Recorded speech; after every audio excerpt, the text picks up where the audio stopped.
రుద్రాక్ష ఆడవారు ధరించవచ్చు, ఇబ్బంది లేదు. రుద్రాక్ష అనేది ప్రకృతి మనకు ప్రసాదించినటువంటి పరమేశ్వర ప్రసాదం.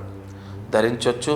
నెలసరి ఇబ్బంది వచ్చినప్పుడు కూడా అది ఒంటిపైన ఉండొచ్చా అంటే తీసేసి, ఇప్పుడు ఇబ్బంది వచ్చేది మనకు తెలియదు, సడన్గా వస్తుంది. రెండోది, అది ఇబ్బంది వచ్చినప్పుడు మళ్ళీ మనం 4వ రోజు తలస్నానం చేస్తాం కాబట్టి అది శుద్ధి అవుతుంది. ఇంకోటి, సదా శుచితో ఉండేది రుద్రాక్ష. కాబట్టి దానికి అంటు ముట్టు మైల ఏవి అంటవు. ఎంతో పవిత్రమైనటువంటిది రుద్రాక్ష. మగవారు ఆడవారు ధరించవచ్చు, తప్పులేదు. అయితే మీ జాతకానికి లేదా మీ పేరు, ఇప్పుడు ఉదాహరణ లక్ష్మణ్ అనే పేరుండు, లక్ష్మణ్ అనే పేరుకి 7 ముఖాల రుద్రాక్ష కలిసి వస్తుంది. లేదు, సుజాత అనే పేరుంది, సుజాత అనే పేరుతో ఉన్న వాళ్లకు 3 ముఖాల రుద్రాక్ష కలిసి వస్తుంది.